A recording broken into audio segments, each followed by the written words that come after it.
وہ بہترین مہینہ کہ جو پروردگار عالم کا پسندیدہ ترین مہینہ ہے۔ اب روایتوں کا عجیب سلیکشن ہے، آپ کتابوں کو اٹھا کر دیکھیے، ایک پوری کتاب فضائل اشہر ثلاثہ، یعنی وہ فضائل جو 3 مہینوں کے فضائل ہیں، یعنی 3 مہینے ان پورے 12 مہینوں کے اندر وہ ہیں کہ جن کو خاص طور پر اہمیت دی ہے، شریعت نے بھی اہمیت دی ہے، ائمہ تعین نے بھی اہمیت دی ہے۔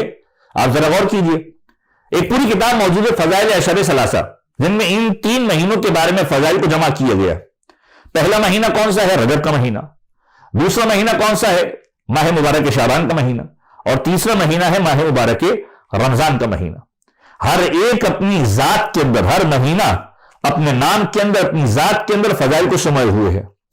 کہ معصوم کا اس انداز سے جملہ ملتا ہے کہ خود پیغمبر خدا اس انداز سے ارشاد فرماتے ہوئے نظر آتے ہیں کہ رجب کا مہینہ در حقیقت خداوند متعال کا مہینہ ہے۔ خدا کہتا ہے یہ میرا مہینہ ہے۔ شعبان کے مہینے کے بارے میں خود پیغمبر کہتے ہیں یہ میرا مہینہ ہے۔ اور ماہ مبارک رمضان یہ وہ مہینہ ہے کہ جس کے بارے میں روایتوں کی تعبیر یہ ہے کہ میری امت کا مہینہ ہے۔ اب یہ جملے پیغمبر کے جملے ہیں، ذرا غور کیجئے کہ اگر سلیکشن کو دیکھا جائے، ترتیب کو دیکھا جائے، تو وائس ورثہ بھی اسینڈنگ اور ڈسینڈنگ دونوں اعتبار سے اگر میں اس کو پلٹ دوں، روایتوں کے منابع کو دیکھتے ہوئے ایک جملہ آپ نے سنا کہ رجب کا مہینہ خدا کا مہینہ، شعبان کا مہینہ پیغمبر کا مہینہ، اور ماہ مبارک رمضان امت کا مہینہ۔ حالانکہ ماہ مبارک رمضان کے بارے میں ایک اور روایت بھی ہے جو میں دوسرے مرحلے میں پیش کرنے والا ہوں کہ اگر اس آرڈر میں دیکھا جائے کہ رجب خدا کا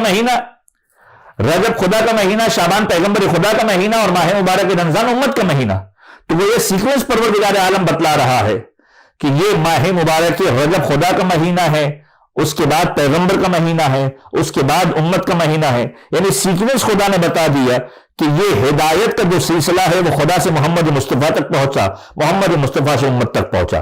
ایک سیکوینس یہ بھی بنایا جا سکتا ہے، اور دوسرا سیکوینس جو عرف عام میں مشہور ہے، آپ سنتے رہتے ہیں، بلکہ مجھے خود یاد ہے کہ کئی سالوں پہلے 13 رجب کی محفل کے اندر اس بات کو میں نے بیان کیا تھا۔ ماہ مبارک رجب 2013 یا 14 کے اندر جب میں آپ مومنین کی خدمت میں شرف یاب ہوا تھا اور پروردگار عالم نے توفیق دی تھی کہ کچھ باتیں آپ سے کر سکوں، اس مقام پر بھی میں نے جملہ کہا تھا کہ اگر اس انداز سے دیکھ لیا جائے کہ ماہ مبارک رجب کا مہینہ جس میں اہم ترین اوکیزن کیا ہے وہ ہے 13 رجب، مولا متقیان کی ولادت۔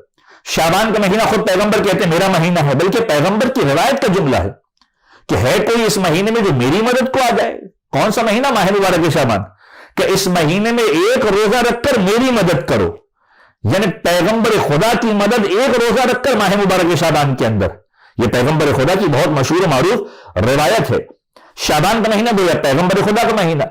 اب ماہ مبارک شعبان خود روایت کا ٹکڑا ہے، خود پیغمبر کے خطبے کے جملے ماہ مبارک شعبان کے اندر جو خطبہ شعبانیہ آپ پڑھتے ہیں، یا ماہ مبارک رمضان کے بارے میں جو خطبہ ائمہ تعین کے ملتے ہیں، اس میں جملہ ملتا ہے یہ وہ مہینہ ہے جو خدا کا مہینہ ہے، یہ وہ مہینہ ہے جو خدا کا مہینہ ہے۔ تو اگر اس آرڈر کو دیکھا جائے، ایک سیکوینس وہ تھا جو پہلے بیان کیے گیا، اس آرڈر کو دیکھا جائے تو گویا رجب امیر کائنات کا مہینہ، شعبان پیغمبر خدا کا مہینہ، ماہ مبارک رمضان پروردگار عالم کا مہینہ۔ گویا پروردگار عالم دستور بتا رہا ہے اگر خدا تک پہنچنا ہے تو پہلے محمد مصطفیٰ تک آنا پڑے گا، یعنی اگر رمضان تک سفر کرنا ہے تو پہلے شعبان تک پہنچنا پڑے گا، شعبان تک سفر کرنا ہے تو رجب تک پہنچنا پڑے گا۔ گویا سیکوینس بتا دیا، خدا تک پہنچنا ہے تو محمد مصطفیٰ کے در تک پہنچو، محمد مصطفیٰ کے در تک پہنچنا ہے تو علی مرتضیٰ کے در تک پہنچو۔ ایک مطلب درود پڑھیے محمد و آل محمد پر۔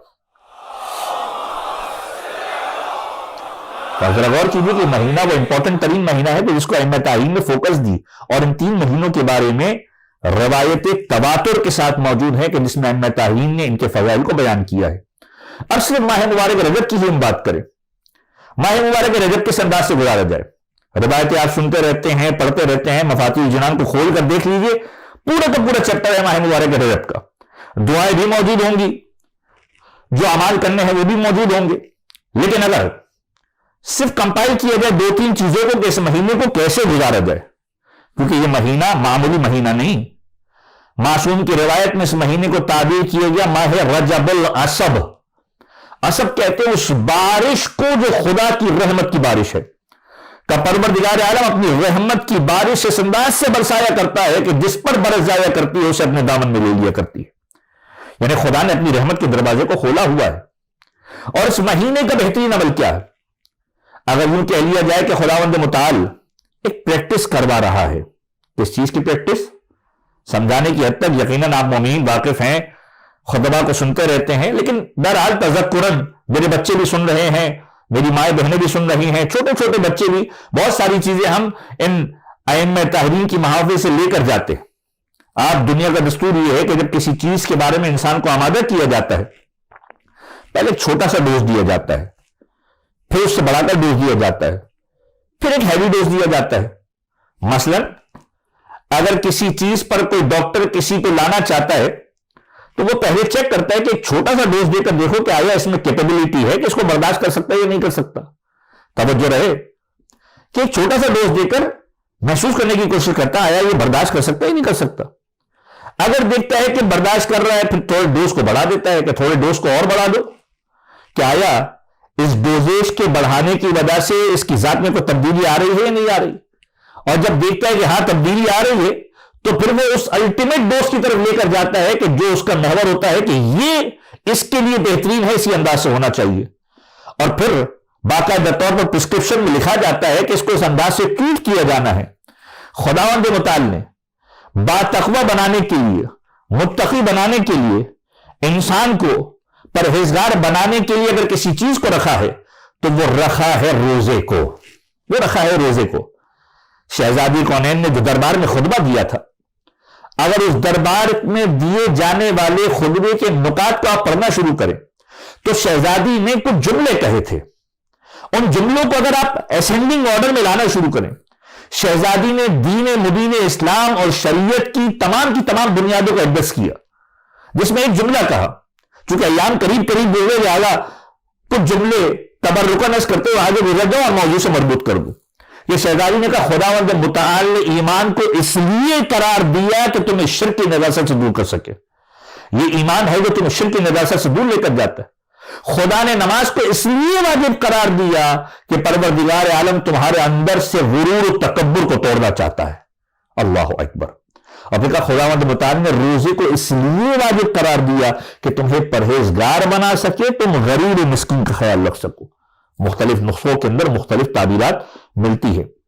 تو پروردگار عالم نے انسان کو تقوی بنانے کا الٹیمیٹ ہدف قرار دیا۔ یا ایھا الذین آمنوا کتب علیکم الصیام کما کتب علی الذین من قبلکم لعلکم تتقون۔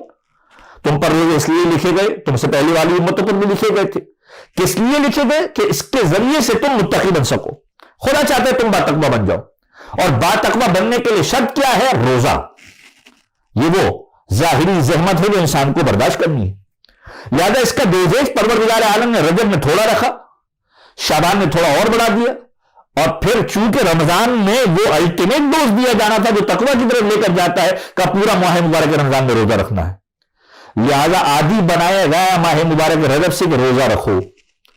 اب اس بات کو اگر آپ اس تصور کو ذہن میں لے کر آئے، اب معصومین کی روایتوں کو سنیں گے تو آپ کو لطف محسوس ہوگا کہ کس انداز سے گویا معصومین اپنے چاہنے اور ماننے والوں کو، اب یہ جملہ ظاہراً عجیب سا لگتا ہے لیکن یہ بیان کر دوں کہ کس انداز سے ائمہ طاہرین کے جملے مومنین کو پیمپر کرتے ہوئے نظر آتے ہیں، لبھاتے ہوئے نظر آتے ہیں کہ اس انداز سے آ جاؤ خدا کی بارگاہ کے اندر، اس انداز سے خدا کی بارگاہ کی قربت اختیار کر لو۔ فرماتے کہ ایک روزہ جو رکھ لیتا ہے، اب معصوم کا جملہ، امام موسی کاظم علیہ الصلوۃ والسلام، ایک مرتبہ درود پڑھیے محمد و آل محمد پر۔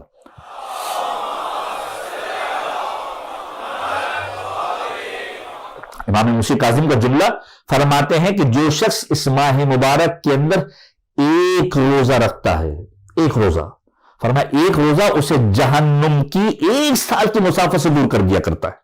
آپ ذرا غور کیجئے، ایک روزہ، اور پھر فرمایا کہ جو 3 روزے رکھا کرتا ہے پروردگار عالم اس پر جنت کو واجب قرار دے دیا کرتا ہے۔ اس ماہ مبارک کا ایک بہترین عمل ہے روزہ، کہ روزے کو فراموش نہ کرنا۔